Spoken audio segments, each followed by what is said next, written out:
Hello, everyone, and welcome to another episode of Whitepod. My name is Harshit, and I'm the Director of Business Alliances at White Labs. We are a digital agency specializing in SaaS and e-commerce SEO. And I've got the co-founder and CEO of UserList, Jane Portman, with me today. Now, UserList is an email marketing platform with B2B SaaS in mind. A big welcome to you, Jane. I'm so happy to host you today. Thank you, Harshit. Glad to be here today.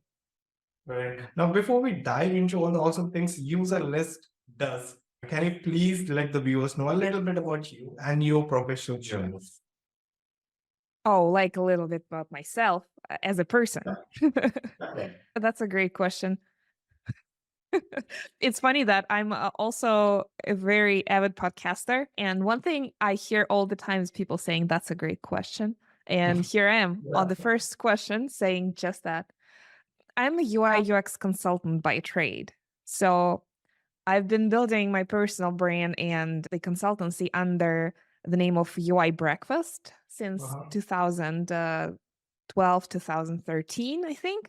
Have written books, have done some like speaking gigs, definitely lots of design work, rode the trend of productized consulting. So I have a book about that.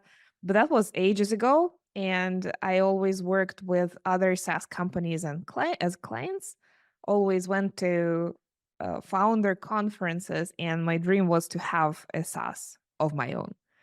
So I segued into that. The first SaaS was not successful, so I spent a year building a small productivity tool that just didn't go anywhere very far. So sold that one, and we started UserList in 2017 together with my co-founder Benedict. He's the CTO, the brilliant engineering brain. He was the developer for that first startup, so we had a chance to work together. What was your first startup called? It was called Tiny Reminder. You definitely don't know the name because it really didn't get traction. I made a lot of mistakes and I was so eager to fix those mistakes with a new business. And that's what we did. So with UserList, everything was more serious. It's a platform that we had to be serious with from day one. We had to incorporate, be fully all the legal papers were in place from day one. We had to really polish the MVP because it does email marketing automation for our clients. It sends email to their customers. So we really have to be all in and serious about this. So spent a couple years, 2019, we launched out of beta, and here we are. It's been definitely a challenging journey. We didn't intend to build an email service provider, an ESP, email marketing platform, but turned out that it's actually easier to have that label so that the positioning is super clear inside people's heads. So if that helps, MailChimp is a general purpose email marketing tool. ConvertKit is an email marketing tool for bloggers. Klaviyo is for e-commerce, and UserList is for SaaS. That's how you can see this in your head. It does the same classic things, but with a heavy spin on SaaS companies, rich customer data, and how they can use this email marketing to power their product-led growth. Gotcha. And what really inspired you to create UserList? What are the unique value it brings to SaaS companies in comparison to these traditional email marketing platforms? So the original inspiration was totally based off Intercom. With my first startup, I didn't have a tool. I couldn't find any other tools except Intercom that could show me the list of my users, who they are, what they do, and send them behavior-based communication. It was just not an obvious problem. Was no obvious solution out there in the market. So being a naive girl that I was, I thought that's an amazing problem to solve. And it's definitely like a mission critical product for the business. It's not a vitamin. It's an essential infrastructure piece. So we had greater chance to be perceived seriously and have less churn and just overall a more serious business because of that. So the idea was to get that customer data in about behavior and then do great things based on that. Email, in-app messages, and anything else we can come up with. So we did add email from day one. Then a couple years later, we added in-app notifications as another channel. That's like little informational bubbles that appear inside your product. And then yeah, we arrived at clarity that positioning ourselves as an email marketing platform is easier to deal with. So that's what we're calling ourselves. The product itself, though, has been more mostly evolving versus any pivots here and there. Okay. So Could you share how? Yeah, please go. the second part of your question was how exactly do we bring value compared to other tools? And I think the answer there lies also in this area of customer data. So any other email marketing takes you to the point of sale. You download the book, you buy something in the online store, and that's the epitome of email marketing. In SaaS, that's just the beginning. There's so much more. And once somebody becomes your user, you instantly have more information about their behavior. And we're not speaking fingerprints or like confidential data. We're talking what they're doing. We can see their success metrics, we can see their activity inside the product. And there is so much you can do based on that activity. Compared to other tools, yes, you can definitely hack together a user onboarding flow in MailChimp. You can do that yourself. You can like hard code email, that'll be fine. But after a while, you'll stumble into certain limitations. So MailChimp doesn't work with customer data in a good way at all. While we do support rich customer data, we have like events and properties, and our properties can have events on them. And we also support relationships between users and companies. So we completely help you replicate your data model that you have inside your product. So that's how these SaaS specific tools are different from general purpose email marketing platforms. Makes sense. That's, I think, is the key. So it's all about data, and that introduces complexity to the business because you need to get that data in. But nevertheless, it's really powerful. It's a very powerful instrument for their growth. Okay, and what's the typical process? How do you collect the data? Like how the client, even the how exactly the client journey flows within the platform? Yeah. We don't collect the data per se. We have an API endpoint, and you will send the information you consider necessary about the user alongside with their unique identifier to our API as soon as you can do this when something changes, or you can do this like every hour. It depends on your own infrastructure, how often you want to update the data.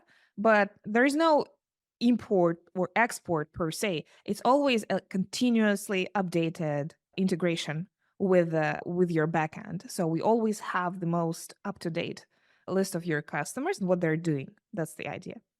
And that's like the biggest misconception. It's very often that a marketer could visit our dashboard and say like, where's the import button? We do have the import button because we also support marketing email lists. But for customer email, you just need the integration. So you need to plan the data you need, take that tracking plan to your engineers. Those will spend a couple hours setting up the integration. And then you will have these live data streaming to the email marketing platform. That's clever in a way And because you kind of escape the legalities. If you're working directly with the first party data of your clients, then you have to be very cautious. You can't just, with respect to the security and everything, the zero possibility of breach. So, yeah, I understand that. And we're definitely very conscious about the data for our clients, but they decide what they need to send to us. So we don't like embed in their product and then sneak around. If they need 3 properties, like 3 success metrics on each user, that's all we get. We don't get, I don't know, mailing addresses unless they want to. We don't get anything sensitive. Of course, the email address gets sparse because otherwise it would not make sense. However, we do have a number of customers who don't even send email addresses. For example, there is a use case when someone runs an app in a marketplace. I don't know, let's say Trello plugins. I don't think it's a case with Trello plugins specifically, but some store that allows you to just be an add-on, sometimes they don't give you the email address. Or another fun case was there was an industry where it was explicitly prohibited to email users. So they could very well leverage our in-app notifications as a channel, but they just didn't even send email, or they didn't even send email addresses to us. Every business is so special in that regard, how they deal with the privacy. All right, I agree. Okay, could you share how a user who is specifically supports and facilitates the strategies behind product-led growth for these SaaS businesses? So the way the product itself is unique is that it's not like rocket ship different unique, Wow. but it supports the rich customer data that we described. And we're also pretty advanced in terms of how you can segment things, the filters, the event, like all the conditions that you set. This is all nitty gritty details. But sometimes in, I don't know, in very expensive enterprise grade tools, they claim to do the same thing and they do, but there's some differences in, oh, they don't allow for this combination in the filters. Oh, they don't allow for this type of trigger to happen. One bright example is that we have company level triggers for the email campaigns. So if something happens on the company level, you can then email all users in that team. That's very powerful for B2B SaaS. So that's one example. That's on the product side. And another one is our huge educational mission. Because of this data aspect, it seems a challenging topic for marketers to just orchestrate this automation, understand what triggers they need, and how to structure their campaigns. So we're on the never ending educational quest. How to, we have a special system like a framework that's based on life cycle segmentation. So we do have blueprints for different pricing models. We do tons of hand holding. We have all kinds of planning materials. So it's never ending. We're continuously improving the library on the mission to help our users use the platform. Because it's my co-founder Benedict says it's like selling Swiss knives. You can either make a wonderful dinner with it or you can cut yourself easily. So we have to sell this, not sell, provide educational materials so that they can cook a wonderful dinner. What channels do you basically leverage to educate your existing customer base? I'd say the most powerful ones are our own email marketing automation. Wow. So we have a strong lead nurture funnel from our website, and we have a strong onboarding sequence that educates them. This is the big channel.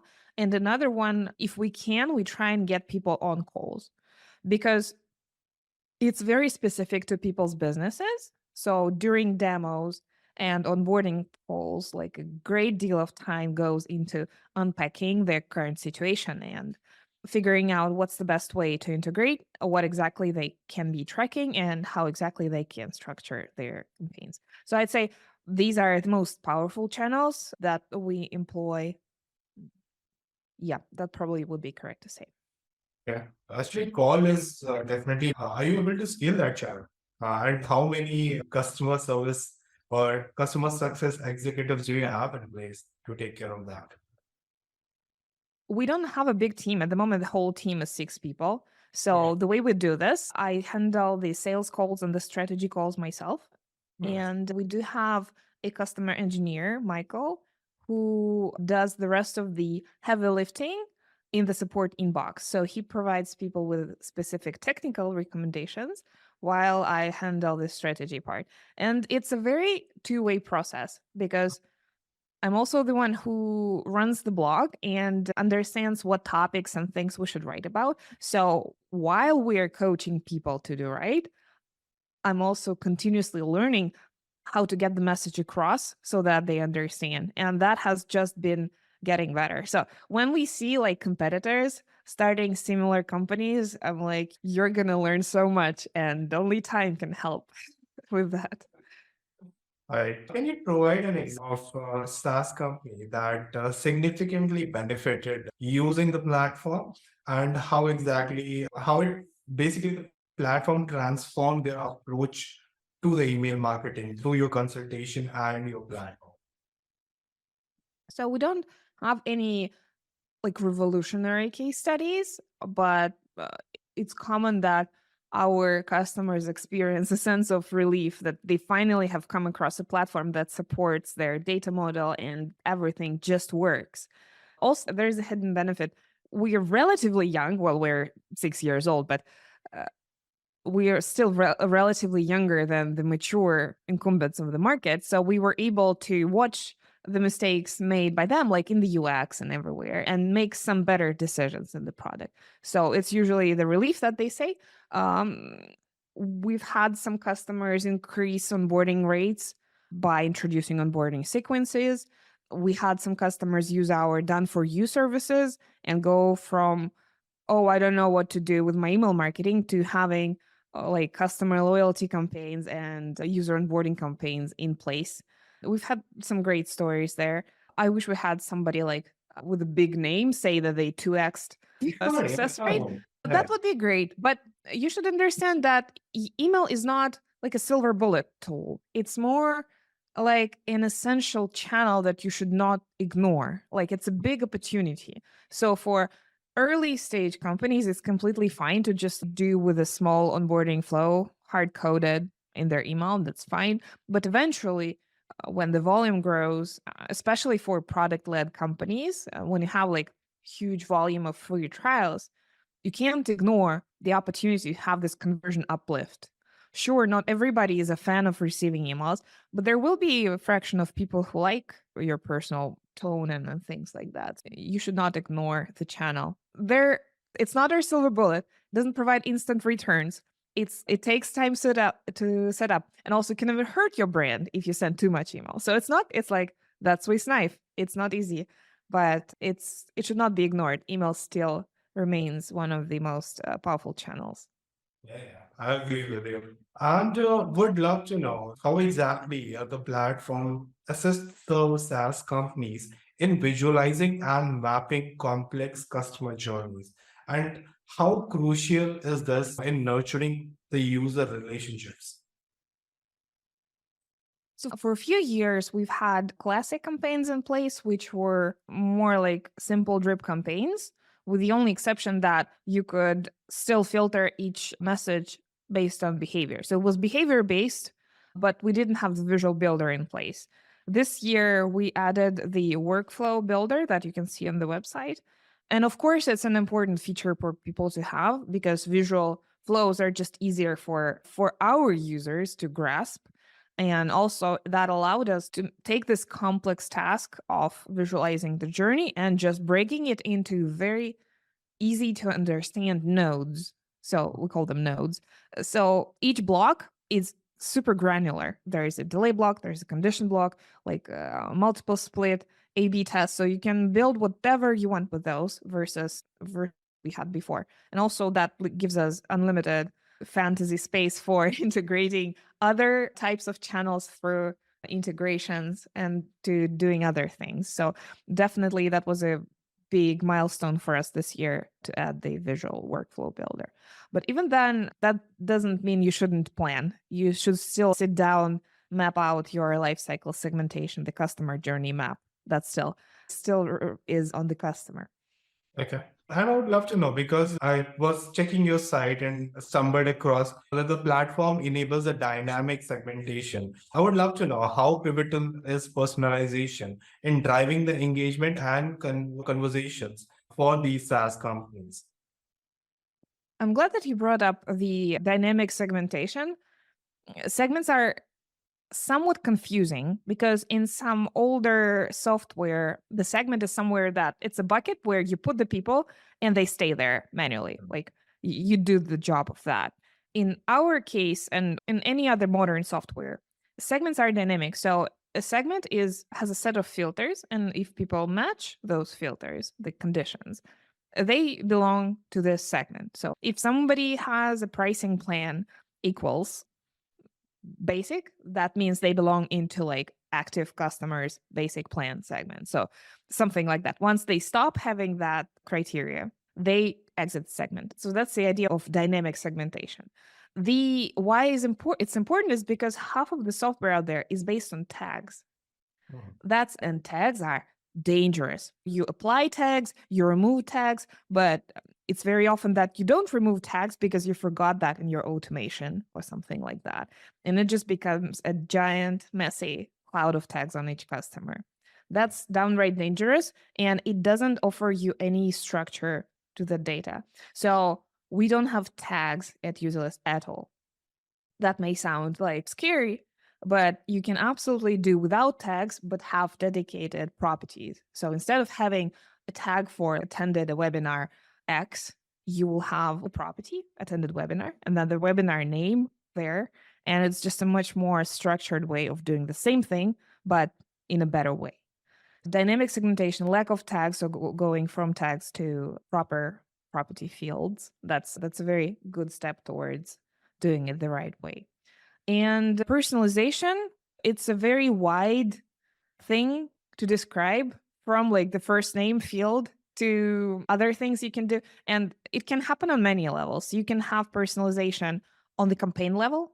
So you can have a onboarding campaign for your, let's say you run your SaaS and you have 3 primary verticals like photographers, videographers, and somebody else. So you can have, if you have dramatically different things to say, you can have 3 separate onboarding campaigns based on the segment they belong to, based on the industry. Or you can have one journey, but then for certain emails, you'll be branching off and saying specific things based on their industry. So that's like on the email level, that's branching on the email level. And the third way to do that is personalization within one email, where you can use liquid tags to insert blocks of text specifically for that role. So there are different ways of doing that. So depending on your needs, depending on how you want to think about it, you can do it in different levels. The primary principle to apply is to minimize your work for yourself.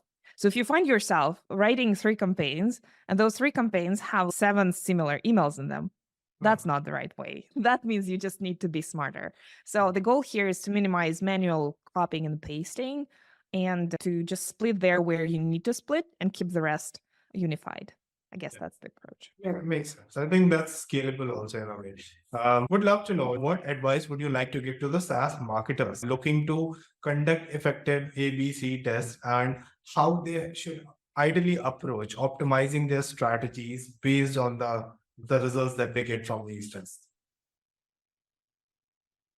A/B tests, I'm going to offer a controversial opinion here. Everybody thinks that they will do them very often, but there's a tiny little fraction of people who actually do. To be honest, we haven't been like going A/B testing left and right.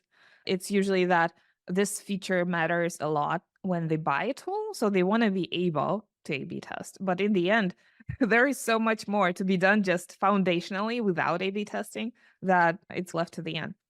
That said, the most classic ways to test like headlines, to know, to just get your style, what works better for your audience. But then we do offer ways to test different journeys. So let's say you can create a multiple split. We call this ABC testing because you can create up to 5 different paths with this random split node in the workflow, and you can assign different weights to them. So you just think what you want to test. It's not just one message. You can create little sub journeys on those paths, and then you see how they perform, and then you stick with something, remove the rest, and move on with your life. That's basically as easy as that. Time boxing that to 1 week is definitely not enough, so I guess think about a decent time period where you want to be testing that. So probably something measured in month is a more sane approach versus just trying to test this in a week. Makes sense, actually. I'm one of those guys who test a lot, and I've never generated even a single sequence without at least a B variant to test out and see like what performs better. So That's yeah. great. What was your most successful finding during a test? Please. Usually I look into multiple things. I look into the open rate, all of those things. But I recently stumbled across a very good consultant around email marketing. He was saying, you know what? There's so many factors involved around even the key metrics that you're looking into, that it actually doesn't make sense. Just be good with your mails and follow the guides. That was the advice. And I was always being so cautious about the emails and the sequences that I was generating. But yeah, now my opinion is changing with respect to the approach that I had in the past when compared to the present. So yeah, maybe like I'll also skip using the A/B test features on the email platforms and just follow the gut and compose good emails and move forward. Yeah. What? I One don't know. Like, can I just add one more thought? There yeah, is a very common misconception that you can influence people behavior with emails. You can tell them 1, 2, 3 steps and they will follow them. That just doesn't work like that. So hmm, the goal of modern long-term email marketing play is to be helpful as much as you can, be inspiring and show up there in their inbox to build a connection with your brand, a long-term kind connection based on value, so that you don't insult them with hard sales, but you stay valuable. And even if they decide to skip on activating this time, when they have a next project, they think, oh, that was super helpful, and come back to you. That's the thing you're after. And if you just kill the person with sales prompts, you're just going to hurt your brand. That's a very hard example, but instructional sequences, they're overestimated. They're like really not as effective as you think. So think of other ways to impact behavior, indirect ways. that's very well put. And yeah, I like the idea. Yeah. Okay, let's do this thing. I would love to know your opinion on the KPIs. What should SaaS marketers prioritize when measuring the success of their email marketing efforts? Obviously, open. So what we have, let's look at this. What we have there as marketers at our disposal. We have open rates, click rates, and unsubscribe rates. That's our tool set there. So open rates are a skewed metric, to be honest. So don't look at open rates as an absolute trend, as an absolute number, but it's worth to look at open rates as a trend. So compare one to the other, you'll get like a better impression. Click rates, more or less, but again, there are types of emails that don't require a click. Maybe that would be not so effective. Unsubscribes, more or less. We do have conversion goals that help you attribute, like specifically set a goal, what's considered a conversion, and set a time frame after sending an email. So you can use that. That's more interesting. That's a specific tool. That's doable. However, you can't really track whether that was influenced by their intrinsic motivation or by your email. Hmm. So there is also an interesting correlation that people who engage with emails are more motivated regionally. So they are just strong leads altogether. It doesn't mean that your emails were great. It just means that you stumbled across a very motivated person, and that person was eager to consume like your email course. For Ah, example, on Twitter, we had a fantastic testimonial. So somebody said users who took our email course using user list converted, let's say, I don't remember the number, 2x better. I would love to have that as a testimonial if it was like fair, but it's not fair to say that. So people who sign up for the course are just originally more motivated to be a conversion leader. So you can see how this like correlation causation is really not playing very correctly. It's hard to measure the impact of email. makes sense. Right. I would love to know what exactly are you doing for your own marketing, like for your own, basically for the company. What channels are you using? Our biggest challenge is that useless is core piece of infrastructure for any SaaS companies that's tied into different integration, including the primary data integration, but also other like connections with their like website, marketing, lead magnets, whatever. It's like a CRM. It's hard to rip that out and replace it with another one. So Hmm. that's our primary barrier to entry. So somebody may like us better, but it's a pretty big project to switch. Usually means that people are really fed up with their existing platform. What we've learned is that there's a certain switching moment when they're starting something new, like overhauling their automations, maybe introducing new user onboarding or adopting like freemium model or something else, that they want to do something significant and their existing tool just doesn't cut it. So Hmm. that's when they're more motivated to switch. And as you imagine, cold email outreach is not great at identifying people who are as ripe. Therefore, our game for marketing is mostly inbound. So we are very big on content. We run a very in-depth blog that's Hmm. not just for, it's not just optimized for SEO Keywords, it's also very niche and helpful. If you search for the same things online, you're going to find very generic advice. We Hmm. try to go deep, provide strategy advice, give email examples. So we're very proud of that. Uh, I think that works because people stay and read, and Yeah. Google likes that. And so we have a prominent blog, we have an email funnel that's based on the lead magnet from there. So we try to get people there, nurture them, and just keep in touch until some event comes along in their life, Mhm. maybe a new project or such overhaul as we discussed, that they can potentially be our customers. Then they book a demo and then they become customers. That's probably like a most typical Yeah. funnel flow. Sometimes they skip on a demo, but we've learned that a demo is very helpful because of that strategy aspect that we discussed. We unpack their situation a lot. Jane, tell me one thing, because you are a lot into educating your customers, right? And I'm sure like you must be investing good on your content marketing front as well, because you're generating more blogs to in-depth blogs to educate your existing customer base or anyone new who's trying to just explore. Do you have all the content writers in-house? Do you take help of freelancers? How exactly do you leverage that strategy altogether? Execute it now. We At the moment we write mostly in house with occasional guest posts. Gotcha. We went through a long learning journey from like SEO agencies writing for us to uh, copywriting agencies, very expensive posts. Like we would pay like $1,000 per post, like as much. Mm. That sounds insane for some people, I know. Then we had a great writer that worked with us for a while, and then we just mastered all this. And at the moment, we've just taken this all in house and producing posts.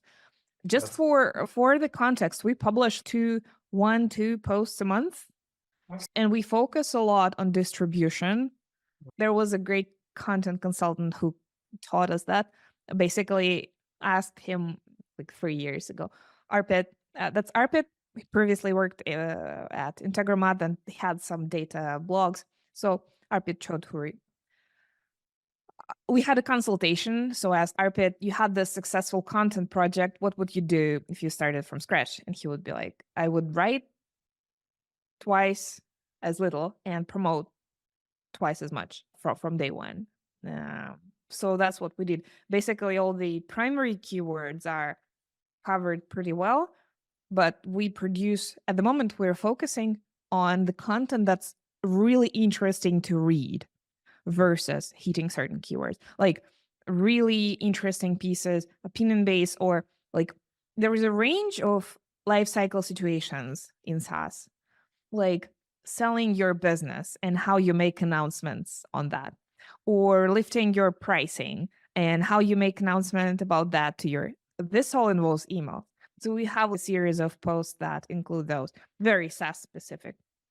So we try to make this very interesting and useful to the readers.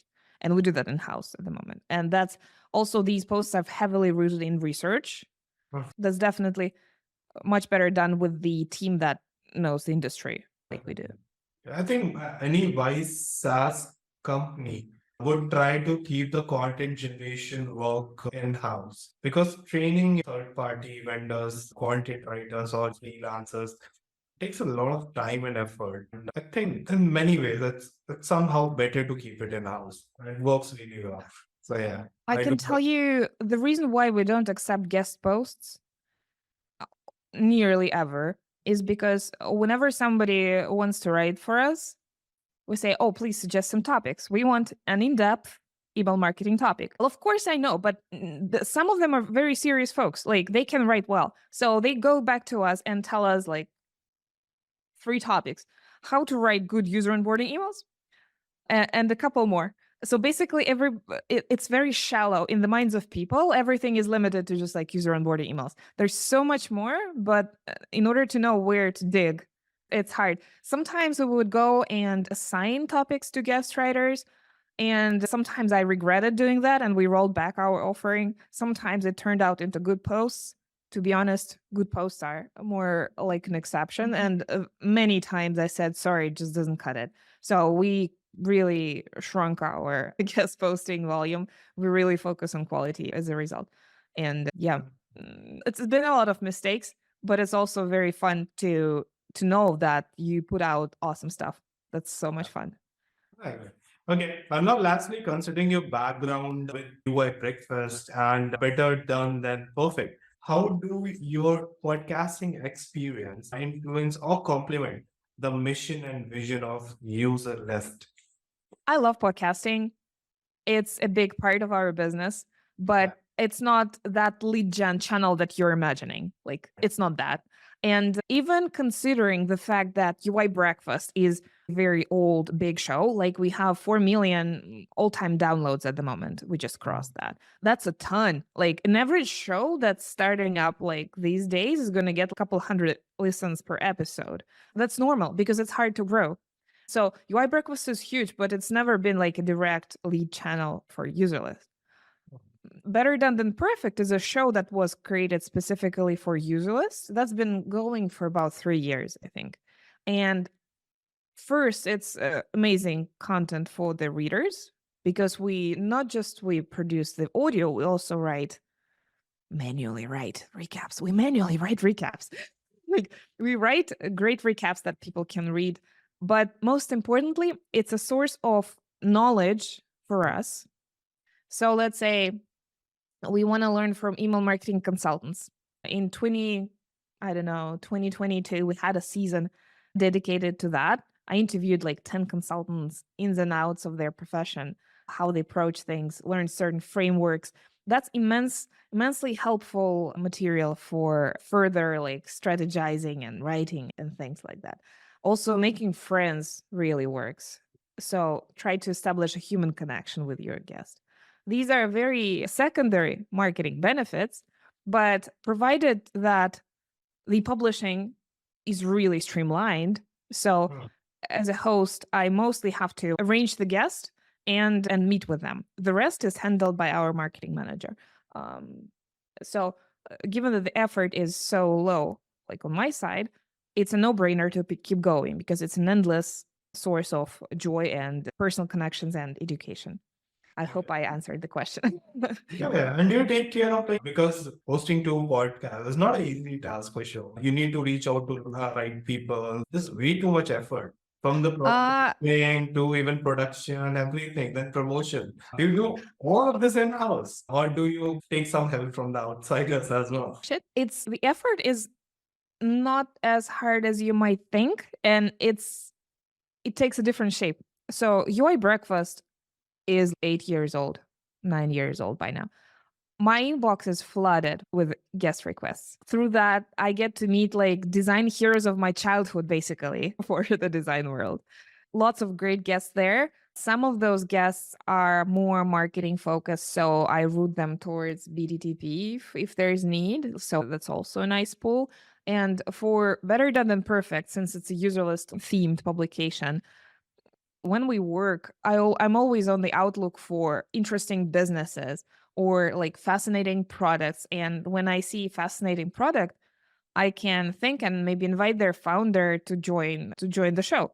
And the response rate on those is super high. First, because it shows that it's personal connection. We have a nice production format, so it's obviously high quality. The response rates are like close to 100%, I think. And it's not like going out there and recruiting. It's more like cherry picking and curating. And it's really fun. Again, you can see that. Like, How many it's how all many about episodes do you produce? Like both the podcasts combined in a month? for a couple years we've been doing two each, so it's every week like alternating. And last fall, this I think this August, this June, we started doing just one episode per month each, so we slowed down a little bit.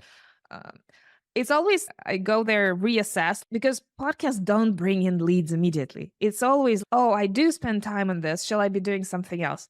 And that's why we decided to slow down this time, but it's definitely worth to keep going because of the reasons I described.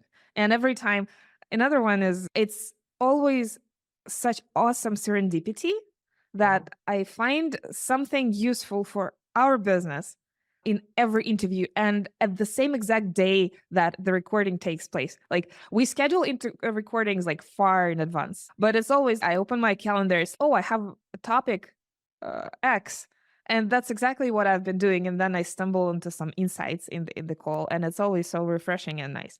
So literally works every time. I'm not sure. It's that every piece of information should be timely. Should be not just the right information, but the right information at the right time. And that principle is really fully realized in those. Thank you so much, Jane. I really appreciate your time here. This was a really fun session for me. I enjoyed it a lot. And yeah, really appreciate your time. Thank you so much. Thank you so much.